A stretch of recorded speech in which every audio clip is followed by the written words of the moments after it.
Hi friends, Moto plus YouTube channel స్వాగతం. ఈ రోజున పార్లమెంట్లో నిర్మలా సీతారామన్ గారు యూనియన్ బడ్జెట్ ప్రవేశపెట్టడం అనేటువంటిది జరిగింది. అయితే ఎందుకంటే ముందుగా అంటే నిన్నటి వరకు కూడా చాలామంది యూట్యూబ్ ప్లాట్ఫామ్స్ మీద ఈ బడ్జెట్లో ట్రేడింగ్కి సంబంధించినటువంటి లావాదేవీల మీద ట్యాక్సెస్ అనేటువంటిది వేస్తారు. లాభాల మీదే కాదు, నష్టాల మీద కూడా వేస్తారు. ఈ దెబ్బతో ఆప్షన్ ట్రేడర్స్ మొత్తం కూడా పెట్టేబేడ సర్దుకొని వెళ్ళిపోవటమని కొన్ని వందల వీడియోలు రిలీజ్ చేయడం అనేటువంటి జరిగింది. మరొకవైపు సెబీ ఆప్షన్ ట్రేడర్స్ మీద బ్యాన్ చేస్తుంది అనేటువంటిది కూడా చాలా ఎక్కువగా విశృంఖలంగా ఈ వీడియోస్ చేయడం జరిగింది. అయితే ఈ యూనియన్ బడ్జెట్కి సెబీ నిర్ణయానికి ఒక లింక్ అనేటువంటిది ఉంటుంది. అది మీరు ఈ వీడియోలో తెలుసుకోబోతున్నారు.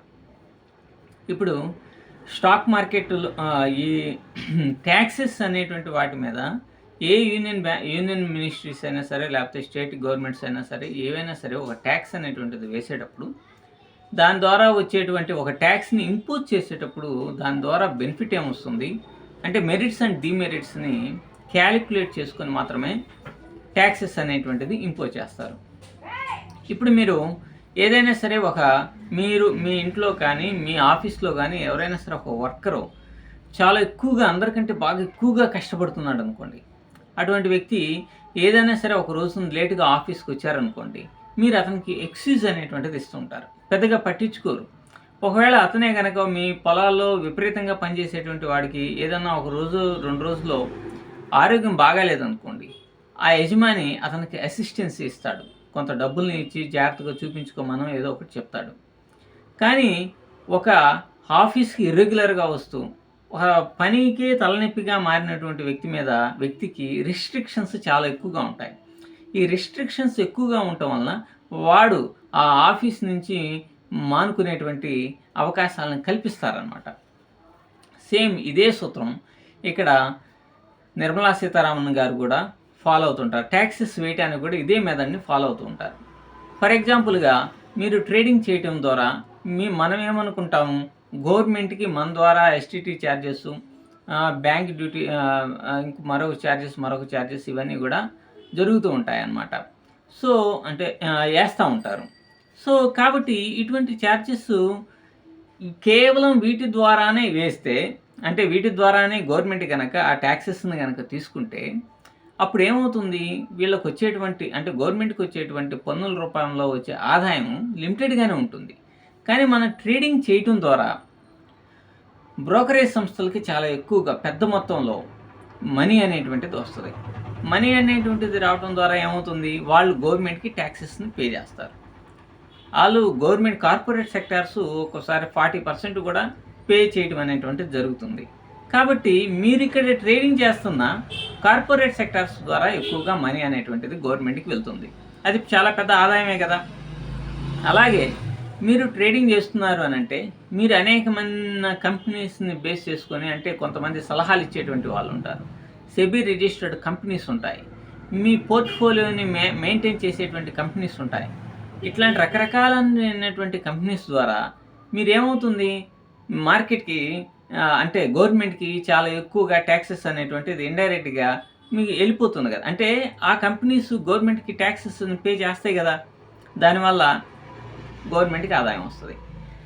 ఇప్పుడు మీ మీద కనుక ట్యాక్సెస్ని పెద్ద మొత్తంలో కనుక ఇంపోజ్ కనుక చేస్తే రిటైల్ ట్రేడర్స్ అందరూ కూడా ఈ ట్యాక్సెస్ భారం తట్టుకోలేక కొంత సగానికి సగం మంది తగ్గిపోయారనుకోండి, దానివలన బ్రోకరేజ్ సంస్థలకి లాస్ వస్తుంది.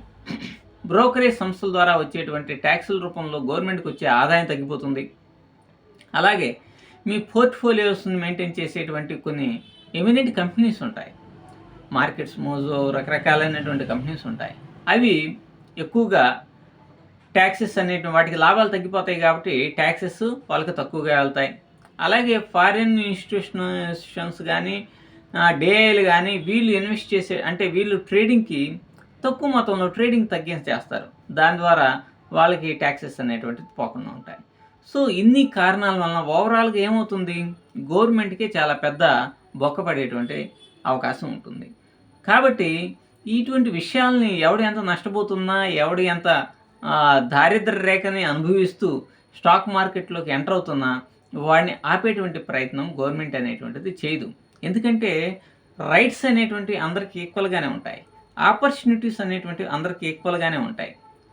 అంటే ఆపర్చునిటీస్ అంటే డబ్బున్నోడు స్టాక్ మార్కెట్లో సంపాదించుకోవడానికి ఎటువంటి ఆపర్చునిటీ ఉంటుందో, డబ్బు లేనివాడికి కూడా అటువంటి ఆపర్చునిటీని కల్పించాలి. It is a primary right అనమాట.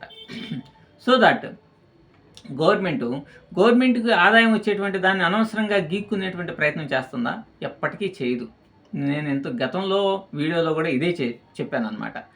కాబట్టి ఈ రోజున అసలు ఈ ట్యాక్సెస్, ఈ ట్రేడింగ్ సంబంధించిన, స్టాక్ మార్కెట్ సంబంధించిన ట్యాక్సెస్ సంబంధించిన వ్యవహారమే లేకపోగా యాంజల్ ట్యాక్సింగ్ సిస్టమ్ అనేటువంటిది ఒకటి ఉంది. ఎందుకంటే 1992 ఆర్ 2000లోనూ దీన్ని తీసుకొని వచ్చారు.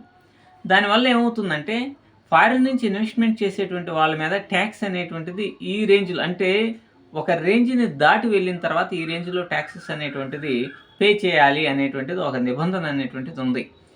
కానీ దాన్ని బేస్ చేసుకొని చాలామంది ఏం చేస్తున్నారంటే ఫారిన్ వాళ్ళు ట్యాక్సెస్ని ఎగ్గొట్టుకోవడానికి కొన్ని రకాలైనటువంటి తక్కువ చేసి, అంటే వాల్యూమ్ని తక్కువ చేసో లేకపోతే ప్రాఫిట్స్ని తక్కువ చేసో చూపించడం అనేటువంటి జరుగుతుంది. ఇది సహజంగా కార్పొరేట్ సెక్టార్లో జరిగేటువంటిదే.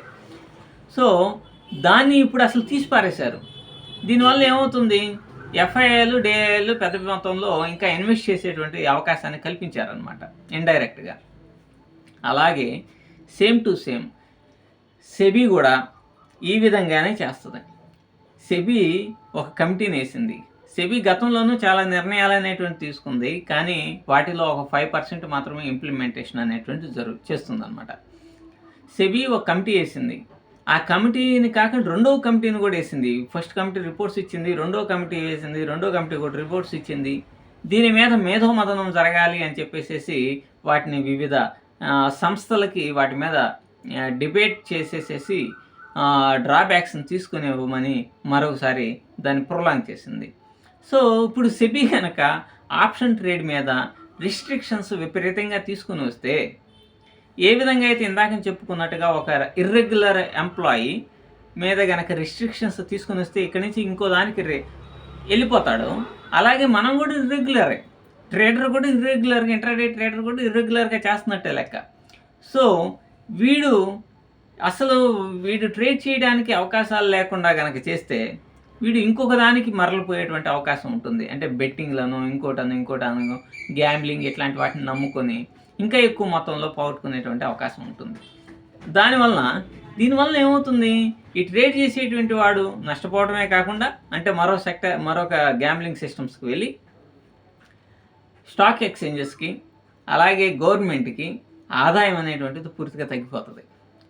కాబట్టి ఇటువంటి వాటి మీద ట్యాక్స్ వేసే పని కానీ, సెబీ ఆప్షన్ ట్రేడర్స్ని కంట్రోల్ చేసి వాళ్ళని అసలు ఆప్షన్ ట్రేడింగ్ లేకుండా చేసే సిస్టమ్స్ కానీ తీసుకొని రావు. అసలు నిజం చెప్పాలంటే సెబీనేగా వీళ్ళందరినీ చెడగొట్టింది, అవునా కదా? సెబీ నిఫ్టీ క్వాంటిటీ 75 ఉన్నది 25కి ఎందుకు తీసుకొని వచ్చింది? ఎందుకంటే అందరినీ తోయాలి, అందరు రావాలా ఆప్షన్ ట్రేడింగ్లోకి అనే కదా. బ్యాంక్ నిఫ్టీ 25 ఉన్నటువంటిది 15కి ఎందుకు తీసుకొని వచ్చింది లాట్ సైజ్ని? ఎందుకంటే అందరూ 1000-2000 ఉన్నాడు కూడా ఆప్షన్ ట్రేడ్లోకి దూకేస్తే 1000-2000 కదా పోయేది, మన ట్యాక్స్లు మనకు వస్తాయని కదా. ఇదంతా రేపెట్టి మనుషులకి అలవాటు చేసి ఇంత చేసింది ఈ సెబీనే. ఇటువంటి సెబీ ఆదాయం కోసం ఇటువంటి జిమికులన్నీ చేసినటువంటి సెబీ ఈ రోజున వీటన్నిటిని తీసేస్తుందా? రోజు ఆప్షన్ ఎక్స్పైరీ పెట్టేసింది కదా.